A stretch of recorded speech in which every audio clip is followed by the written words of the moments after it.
Would you please welcome from a place called Winnipeg, the Cassoon.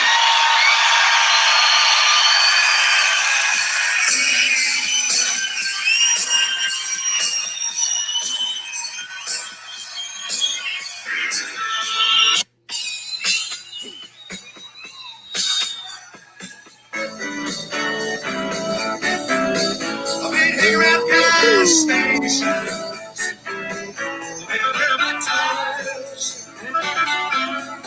I've been talking to grease monkeys. I've been working on cars. And cocks.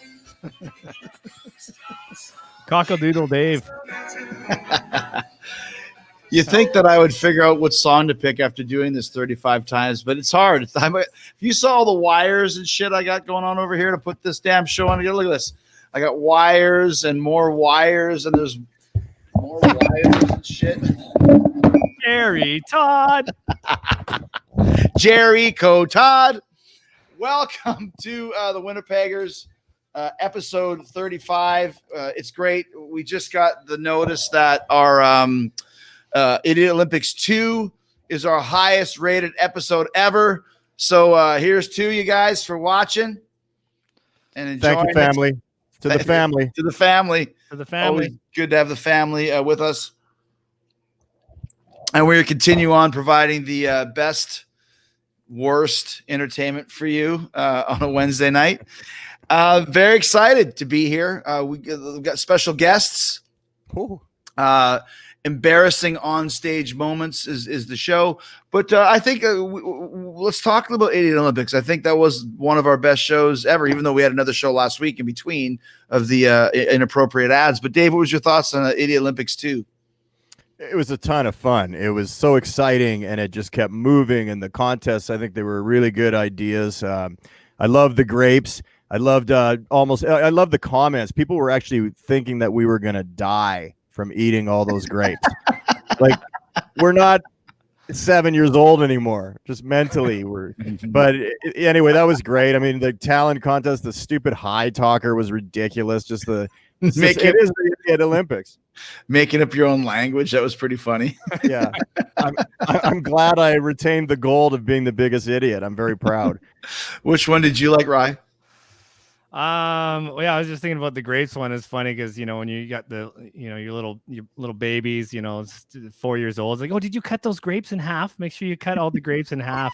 We should have done half grapes. Half grapes in your mouth. Yeah, cut the grapes in half for the 4-year-old, and for the freaking idiot Winnipeggers, how many can you put in your mouth at once? One little jockeying of the little pile in our throats, and it went straight down the wazoo. Dunzo. Oh yeah, dead on air. That's some ratings for you. Definitely. Anything for ratings, anything. We'll die out for ratings. 23 grapes. Chris got 22. I think Ryan got 20. So we all did really good. I mean, that's a lot of grapes. And then I was just laughing when someone was like, woohoo, and I just spit this gout of grape spit all onto my computer screen. And the next morning, it was still like dots on there and stuff. And I was like, man, if people only knew what we put ourselves through for the Winnipeggers. Oh. I'll tell you what. But yeah, definitely a good one. The animal noises was great. Just a bunch of grown-ass men with kids making noises. Yeah. I think we got quite a few events for the next one, I think, too. I got a few extras. You came up with a few other ones? Yeah, we got a few that we didn't use, and there's a couple extra ones. So, well, good. We had some great feedback. Great. Ryan came up with ideas after the episode. Ryan's got a late list. Well, that's Rybo's way to prepare. Exactly. He comes up with the genius ideas when the show is done, which makes him seem that much smarter, and also prepared really, really early for the next one. That's right. But I'll forget. Actually, he wins the gold.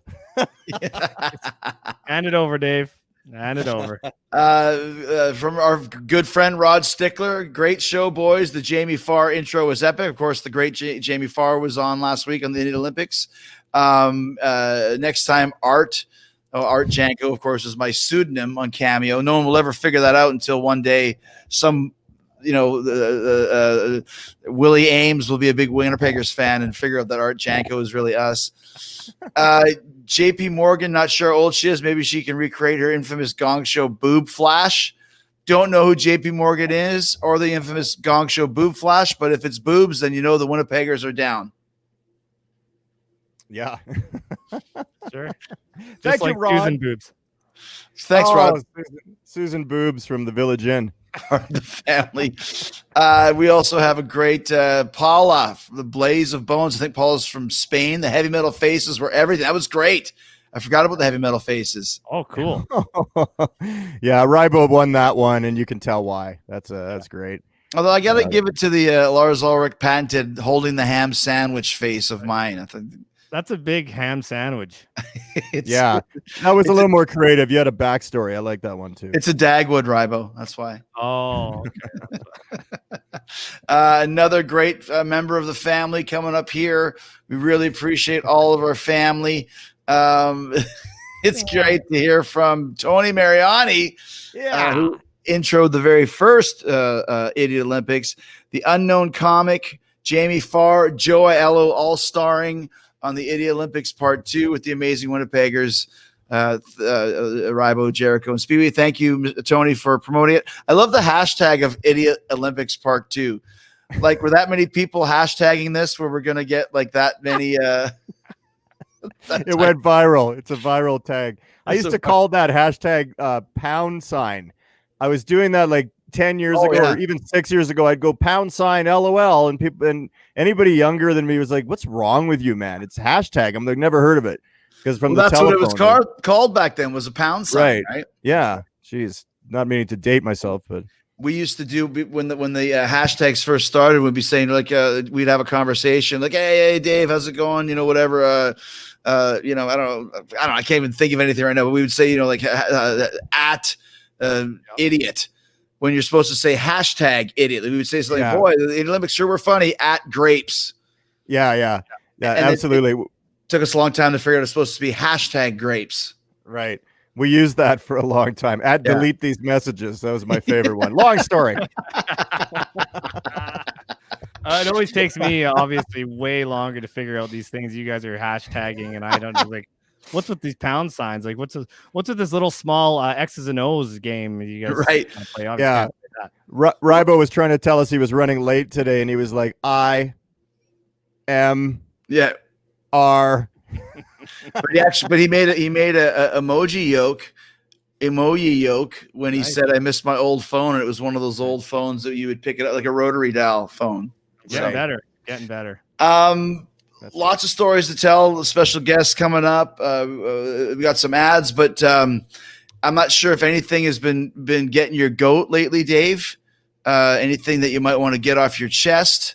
And if that's the case, if you tell me that there is, then we know. Is there something that's bothering you?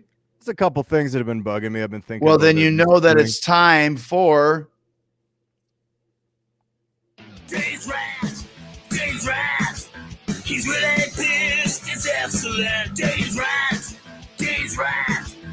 Let's watch him lose his shit.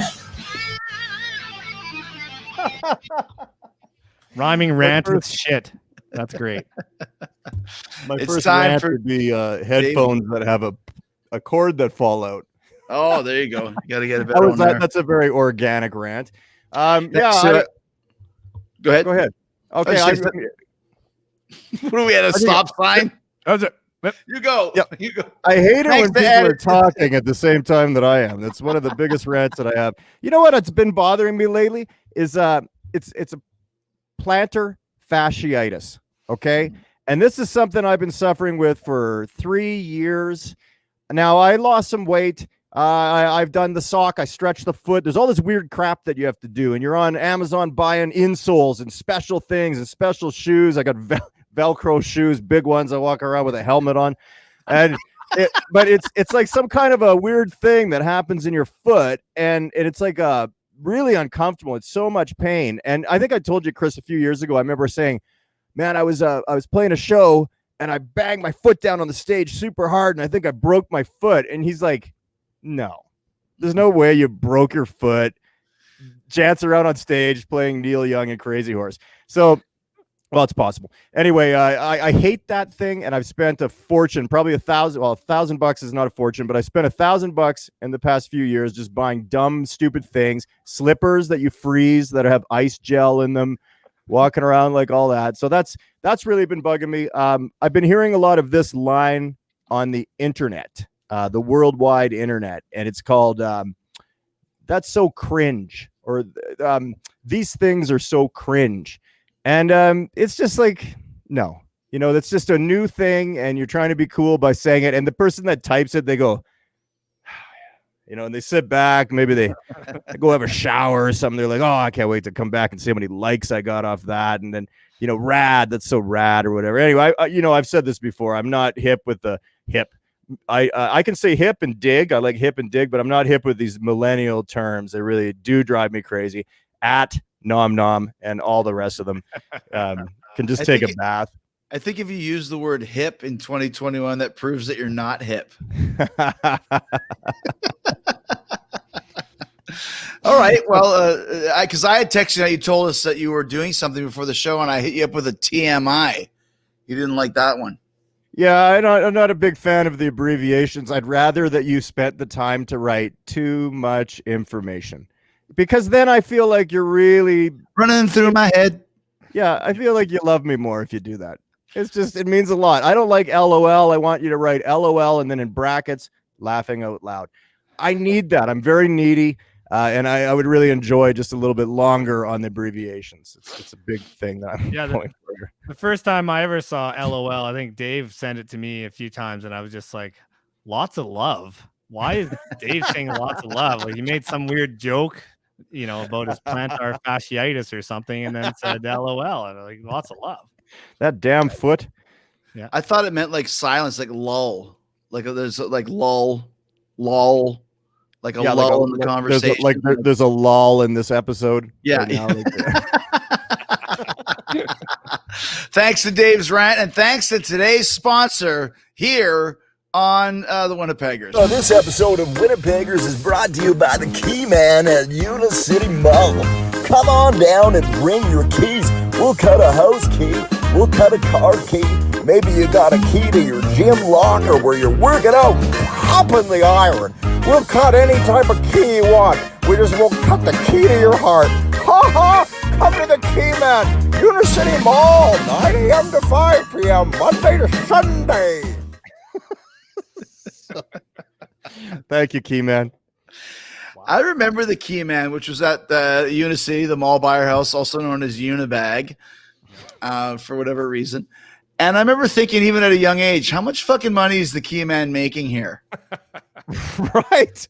It was $2.50 to cut a house key in 1989. Like, what are they making there? Well, yeah, the guy probably just makes keys to an extra key for everyone's house, and then just goes and like steals $5 out of their wallet when they're sleeping or something. $5. He's going for the big money. They must have made their money on those cheesy engravements, like on things, to my love or whatever it was. Well, that's what I'm saying, is that it'd be like, working at the dollar store, but it was a kiosk in the mall that you would go get a key cut if you had an issue with you lost your key, you lost your house key. This would help you to replace that for $1.49 or whatever it was. So you'd have to have a whole lot of people, like 100 people would have to lose their house key for the Key Man to make a profit on a Tuesday afternoon. Oh, maybe man. he had shares in the malt shop or something like that. Imagine the amount of change in that cash register, by the way. Just like it would like today it's all debit or whatever, and back then there's no debit. People are walking up with a bag of pennies to get a key cut. Could have driven you complete crazy. I had a friend, by the way, that got a big speeding ticket, and he was so pissed off that he went to the bank and took it all out in nickels and made them count it in front of him. He just goes, I got all day. Money's money. Like, nice. That's it, right? I don't condone to do that, but do that. Take it. Do it. I've thought of doing that several times, but I never really got around to it. Well, because you had to prepare for it. That's why. I would have had to prepare. It's like I thought about it after I left. I said, damn it, I should have got pennies. All right, it's time to start today's topic and introduce the show. for embarrassing on-stage moments. It is Kevin McDonald from the No. Kids in the Hall, ladies and Oh, gentlemen, no way. Right on. right here. Yeah. Hello, friend of everyone. ours. Are you excited? Can you feel your excitement? I can feel your excitement. I don't mean I'm physically feeling your excitement. I mean spiritually, I'm feeling your excitement. Don't call the cops. I'm not feeling anything. I'm not touching any part of your body. I'm just back to rock and roll voice. Can you feel the excitement? I'm one of the kids in the hall. Yeah, I'm Kevin McDonald of the Kids in the Hall. I'm Kevin McDonald, the weakest of the Kids in the Hall. Yeah, can you feel? They're an okay group. So I'm the weakest member of it. I'm a very okay group. Are you ready? Can you feel your own excitement? I don't want to get in trouble with the cops. All right. Are you ready for the show? Are you ready for the show? Yeah. All right. This is I'm about to lie. Sorry. This is my favorite comedy troupe. I love these people. I'm about to lie again. Sorry. I love that. I've seen them many times. That was a big lie. I've never seen them once. I'm sorry. But they're my favorite comedy troupe I've ever seen. Another big lie. Huge lie. Are you ready for Rybo or Rybo or Speewee or Speware and Irvass? I think that's self-explanatory. I think it's Irvass. Rybo, Speewee, and Irvass. Are you ready? I think that I have a feeling there'll be a lot of sketches where they hit each other with pies. Are you ready? Okay, well, this week's show is all about embarrassing on-stage moments, which apparently they've done a lot of the on-stage embarrassing moment. All right, can you feel the excitement? I'm not touching anything. I'm by myself. Okay, here we go. The Winnipeggers. I'm about to lie one more time. My favorite troupe in the world. Oh, God, I'm a bad liar. Here we go. Start the show. Yeah. Oh, thanks, Kevin. Thanks, Kevin. That's awesome. That was great. Kevin McDonald from the Kids in the Hall. That was best. He was like, Kevin McDonald, the weakest link from the Kids in the Hall. So, kicking off the show with the great Kevin McDonald from Kids in the Hall. Big fan of the Winnipeggers. He said it with his own mouth. And embarrassing on-stage moments. Now, we have touched on this before in the Saturday Night Special show that we did, I believe. Right. So we thought we'd kind of rehash it. Yeah. We've come to a point where we're redoing episodes. We're hoping that you didn't see us on the Saturday Night Special. Yeah. And you're going to forget all these stories. And if that's the case, then we appreciate it. If you're going to come back and say, we already heard these stories on the Saturday Night Special, A, you paid far too much attention to that show. And B, fucking give us a break, man. We got to do this shit every week. There's only so much we got in common. Right. And in all truthfulness, truth or farce, that Winnipeggers, that was not a episode on Winnipeggers. That's true. That's true. Yeah. So we did kind of swerve past the rules of Winnipeggers. The big time producer at the Big Breakfast said the rules of Winnipeggers should never be repeat a topic. So while they keep us in developmental hell, and don't call us back, we'll adhere to those rules. Yeah, I love how they're our boss, even though they haven't looked at our material yet. What a big shout out to the Big Breakfast. Thanks, guys. Couldn't do it without you.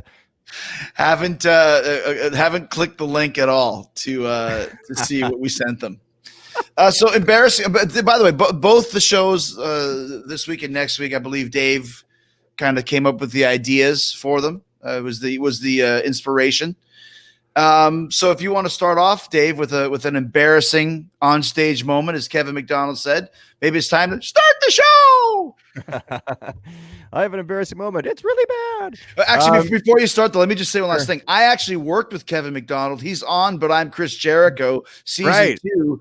But I still bought the cameo from him under the pseudonym of Art Janko.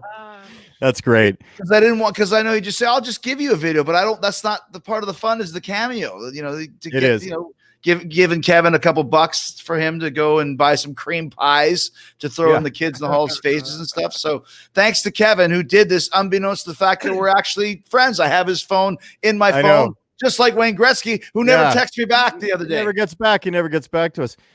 Kevin McDonald, we should send him something like a genie's cake. He'd love those. He's in Winnipeg, isn't he? Yeah. I know where he lives, actually. Do you? Have you gone to his gas line? I actually went to change his meter one time. I was like, holy shit, it's Kevin McDonald. But I should think of something. I went outside, I had to come back in, and I was just like, I should come back and say something to him. And I was just trying to think of one of his characters, and I couldn't really think of any of them. They're all like, he was such a great side character to all the guys. You know, he was like Succubus's like other guy or whatever. The only thing I could think of was surprise, you know. Yeah. Kevin, I liked it when he would. Remember when you dressed as a woman on Kids in the Hall? That was awesome. They all did. I know. Every skit.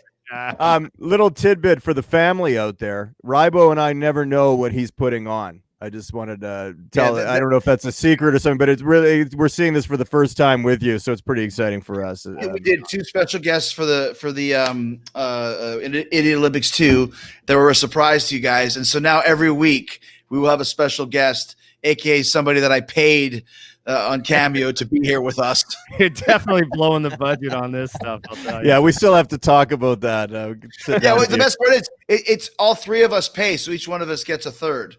So you guys can send me the money for the Unknown Comic. Astronomical what that fucking guy charges. I love how this show's now costing us money. Oh, that's all right. Embarrassing on stage moments, Dave. I'm going to start it off at a real simple thing. I have one main story here, but I just want to say that it's been anytime you're doing music, if you're doing when we were teenagers and we did air bands and you're in front of a crowd, and Rybo and I have talked about this, and Chris 100 times, but it's like if something's going to go wrong, it's going to go live until you get those legs going and you get those few shows in. Right. And even how I met Chris at Sansom Junior High School, I was doing an air band for the band Kiss. I love how pretentious I am. Air band is also lip syncing in the States. Lip syncing in the States. They're a band that wore makeup. Anyway, the rock and roll band Kiss. Yeah, rock and roll band Kiss. And I was very nervous, and Chris was doing an lip sync for Wasp, for a band called Wasp, and I had met him backstage, and he's like, "Hey, you're gonna do great," because he's a very positive guy, and Chris is positive, and I was like, "Oh yeah, I'm a little nervous," and I had my shirt off, and I had back acne everywhere, and people used to call me Dave Zitback at the time. It wasn't very flattering, right? So I was like, "Oh God, what do I do? Do I put a shirt on? Do I wear it? There's bright lights." So I decided to throw a shirt on and didn't really think. And I went out to do my Kiss airband, and I was wearing a Rat Out of the Cellar concert shirt, which is very cool, black with the white sleeves. And it's been a joke with us growing up all this time. It's like my very first time kind of going out there on stage, besides playing like Grandpa in some theatrical thing where I just stood there with, "You're tall, you look like Grandpa," quivering lip, peeing my pants. Anyway, it was just embarrassing. People are pointing and laughing. He's wearing a Rat shirt doing Kiss. It's so funny. And Sansom Junior High, one day we will probably do an episode on it. It was a ruthless, terrible place. Oh my God, it's filled with pirates and bullies and killers, everything in between. So then, and then you kind of go through the thing. You have your pedal board problems, you have your guitar problems, you have your cable problems, all that crap. But I had a beautiful moment 3 years ago with Ryan on stage. I was playing at a theater in Winnipeg, and this was the perfect show. I got to say, there was 2 songs left, and a little voice in my head said, "This is amazing, dude. This is it. This is what you strive for. All that practice, all those shows. This is the one." And I sent Chris a video here. Was this the headlining show that you did at the Park Theater? Yeah, the headlining show at the Park. Yeah. This is your night. This is my night. Yeah, absolutely. This was a big night, and I got very, very into it. I started running to the left of the stage. When I come to the stage right, something happens. Here we go.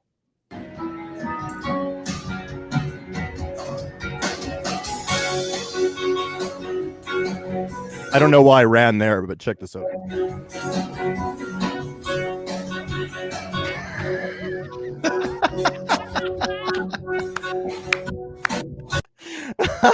You could actually hear the crowd go, "Oh!" like gasp. They gasp.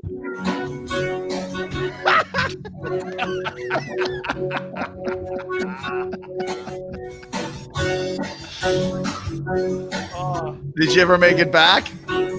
There he is. Oh my God, you got the old video. This is great. This is funny. Yeah, look at.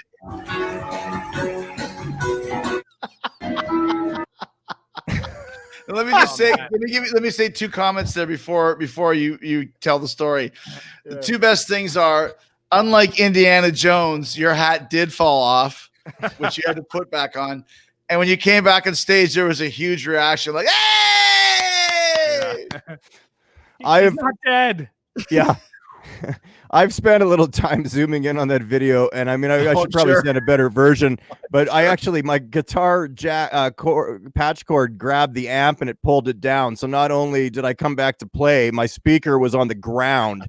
It had fallen over. My nephew, who we just referred to as nephew, who was on bass, is just like, well, I'm glad nobody helped me. At least the band kept going. Very pro. I like that. And I came back and I finished the song, but oh my God, guys, I was like, you got to be kidding me. This is my luck. Like, and it's not like I fall every show. By the way, we saw Paul McCartney in Tampa fall right off his piano right into the hole. Yeah, exactly. Yeah, right. So I'm not comparing myself to Paul McCartney, but we're close.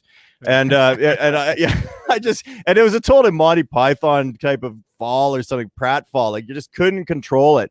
And I bruised up my knee really bad. I was in pain for the last couple of shows. And then you have to get off the stage and everybody's like, oh, hey, and I'm coming. I don't live in Winnipeg anymore, so I come in. Everyone wants to talk to you, and all it was ha ha. And I was back at Sansom Junior High in my rat shirt doing Heavens on Fire for Kiss. Fell down on stage. Things haven't changed live for you, have they? So Rybo, you were on drums there. Did you notice that? Did you see it? What were you feeling? Oh, I saw the whole thing, man. It was hilarious. It was like what I saw was, it just looked like he just ran, like he kind of was falling. You were trying to like catch yourself, right? So it was like you kept gaining speed, and it looked like you were going to run right into, there's a brick wall on that side there, and it looks like you just bailed. Like, you started running, you're just like, I'm gonna bail, and you kind of just jumped, so you didn't land on your guitar. I tripped over nephew's patch cord. It was, and then I played drums like this. It was like Adam Sandler when Chris Farley's like, that's the perfect amount of pepper. I was like, you wish you had the Robert Sweet visual timekeeper set up where you were playing to the side of the crowd. You could have just went like that. Yeah. It's a good thing nobody taped it. That's all I can say. Well, actually, it's great that you have it. So one of my favorite ones is, we were playing this festival in Australia. It was called the Soundwave Festival, and this was like it was like a fucking traveling circus, but it was a traveling. Imagine just how cool this was. It was a traveling festival with like 40 bands, but we traveled from Adelaide and play a couple days there, then to Brisbane for a couple of days, then Sydney, then Melbourne. Then we go all the way across Australia to Perth, which is like going New York to LA. Right. And everyone's traveling together. And this tour had Metallica. Obviously, they traveled on their own, but we were with Exodus and Slayer and Anthrax, and Duff McKagan's band was on there. And you name it. It was like this collection of like the coolest gypsies, tramps, and thieves. And if you weren't drunk, it's because you're on rehab and not allowed to drink, or you might die. So one of the things I noticed was that Slayer was always on like at about 4 o'clock, 5 o'clock, right in the middle of the hottest part of the day. And poor Kerry King, the heaviest motherfucker ever with his bald head, it just got beat red to where I was like, dude, like you gotta wear like a hat, or he's like, hey, you think King is going to wear a fucking hat on stage on a Slayer concert? I said, well, can I put some suntan oil on your face? Hey, you think King's going to wear suntan oil? He's this beat red head, right? But I noticed that he always suntan oil. Sorry to interrupt, but what are you going to put a copper tone 4 on him and just burn him? It's like, it's not oil anymore. Put some baby oil on that head. It'd be great. Lol. Sorry. So I noticed like we were on early, like we're on like 12:30 or whatever. It's a long day, but and we'd be like on one of the bigger stages, but earlier on. But we always had a pretty cool crowd, because people there, as Rybo knows, in Europe, they come early and stay late. And it's just like that in Australia. They wanted to see as many bands as they could. And I always notice 3 out of the shows that Kerry King and Gary Holt, who's the guitar player and Slayer, also next to this, were always on the side of the stage. They really like watching Fozzy. They're both great guys, and obviously they love Rich Ward, but they always were there watching. So we were in Perth, and it was earlier, like I said, same time as always, 12:30. And I look over, and Kerry King is standing there. I'm like, okay, I'm going to put on a show because I'm really glad. Like, it's really cool that he gets up that early just to see our band. He said, no, I like your band. Like, fuck, I get up like 50 minutes before they drive me over and I go back to bed, whatever. So I'm going to put on a show. So we start the show and I'm on the riser and I'm going to do like a David Lee Roth jump. It wasn't the start of the show, but near the beginning. I can't do a David Lee Roth jump. Nobody can, but I do like a Jericho version where I kind of like put my knees up in the air and like do the thing. But when I landed, I pulled a speewee like you just saw and literally sped up and fell. And now I'm like, fuck, I'm standing in front. This guy is going to bust my balls. Never mind, it's Kerry. It's like, this guy he's my friend. Like, and he's a ball bust. Like, fuck, this guy's going to be on me for the rest of my life. Yeah, Fozzy just sold out the Shea Stadium with the #1 record. That's great. Remember that time you fell on your ass in Perth?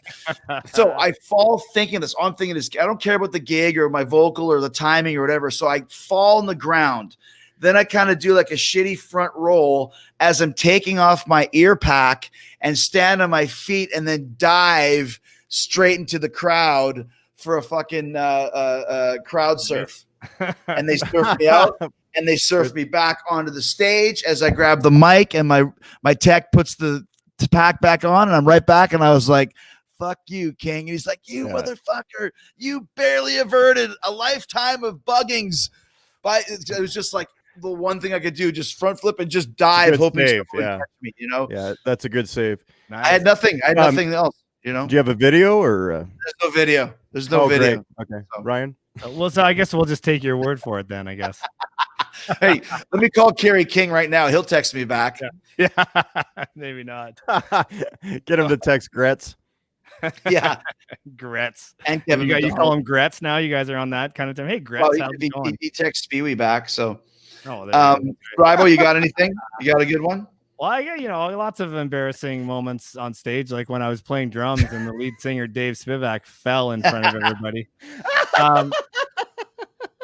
No, I got one that was I wasn't quite on stage. I was off to the side stage, kind of like Kerry King. But this is a funny story. I kind of call this like the low light of my career. Basically, I wasn't playing on stage, but when I moved to Toronto, I was worked for this guy named Bruce Moffet, who actually was the drummer of Corey Hart for like Boy in the Box. Nice. Super nice guy. Great guy. He owned a Pro Rehearsal and Backline. So we Kim Mitchell used to jam there. And I met Ian Thomas came in there one time. So I met him.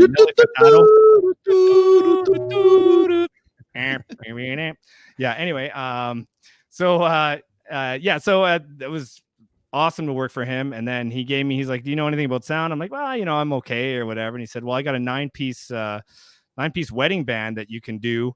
And, you get paid pretty good. And I go, okay, that's cool. So I had to bring like a 9-piece, band together, set it up. I went to this wedding and had to set this shit up. And I was like, oh my God, I don't know what I'm doing. You had to organize and hire a 9-piece band. Well, I wasn't hiring them. I had to set up all their backline. Had to set up. Oh, but you weren't giving them the job. Yeah, I wasn't giving them the job. I was going to say, and Kev wasn't invited. That's great. What's he going to do? It's still pretty bad. Keeping me in charge. Yeah. But anyway, pulled it off. Did a few shows with them. That was good. So then all of a sudden I got this big break as a stage tech. Not that that's what I wanted, but I needed money and stuff like that to stage tech involved in the scene, right? 5440. So there, I don't know if our un-Canadian listeners aren't going to know who they are probably, but 5440 are a pretty huge Canadian band. They play like really big, very big band, really big shoes. And they actually one of the biggest hit that they ever had was they opened up for Hootie and the Blowfish, and Hootie and the Blowfish did a cover of one of their songs, and it was a big, huge hit back when Hootie and the Blowfish were big. That every time I look at you, I go blind. So anyway, so we had this. So the tour was coming up, and there was a 10-day tour in Ontario. There was a 3 sort of beginner tour, and then one guy was showing me the ropes of what we had to do, but I had to do so much shit. Like, it was way over my head, right? I had to set up the drums, set up guitars, set up bass, 3 mics, all the amps, keyboards. I had to tune the guitars during the show and the bass, change the strings, operate in-ear monitors. There was a fog machine I had to use, operate. the lights. There was, it was just, towels, water, anything goes wrong, I got to go there. Right. So water. Wow. Yeah. Oh yeah. Water. Wow. I couldn't take one myself. You got to ask. You got to ask the head honcho if you take them. You can't just take them. Right? Yeah. They were nice. They were one of those nice bands. They actually let you drink the water, though. Unlike some of these prima donna bands that, have played in Australia and shit like that, right? Those kind of bands. In front of Slayer. So anyway, we had 2 days. 2 days where my tunings were perfect and everyone was super happy, and I did a great job, and it was like, yeah, way to go. And I'm like, fuck, I can actually do this. This is pretty awesome. Third day, we're playing in Kingston, Ontario. And we're operating the stuff. The guy was kind of training me, showing me the ropes. I came over and he's like, he had to deal with some other problem. He goes, here, tune Dave's guitar. And I'm like, oh, okay. So I grabbed it and I was kind of tuning it. And he's like, Dave comes over and he's like, hey, where's my guitar? I'm like, here it is. And I kind of like, fuck, I think that one string is maybe out. And he's standing over there. And I'm like, I should have just ran on stage and said, hey, Dave, check your tuning. Like I think it might be out, And he's just standing there. I'm like, he's probably going to check it. He's going to check it. I'll just stand back here, but please check it. Meanwhile, Neil, the singer's just like, we have a new guy in the band. He's been in the band for, maybe 3 years, and he's such a great asset, man. He's just the best. His name is Dave. And, he's amazing. We're so happy to have him. He's giving this big, huge, long intro, like plenty of time for me to go out there. But instead, I'm just like, I hope you check your tuning. And finally goes, this is Dave. He wrote this song. And he goes, awful right away. And he just looks immediately, as soon as he hits the note, he just looks at you with death eyes, like, I'm going to fucking kill you. You ruined the show. And they're just like, whoa, stop. Everyone stop. The whole show. Oh, well, you got to stop. Oh, no. You got to stop when the guitar is that bad. For sure. It was so bad. It was just so like, embarrassing. And he started the song too. You can't even just go, oh, that sounds like the song. It was so bad that they had to stop and had to tune. He's yelling at me. He's like, you got to use the harmonic because the nut is screwed up. I'm like, I don't know if I use a harmonic. Yeah, I usually tune by ear, but I using these pedals and stuff. I don't know what's going on. So anyway, it was kind of it was a showstopper. I feel bad about it. I had to apologize to them the next day and stuff, and I was like, sorry, Neil. So I went up to all 4 guys independently and then, had to apologize and kind of sorry, And then they said, well, go ahead.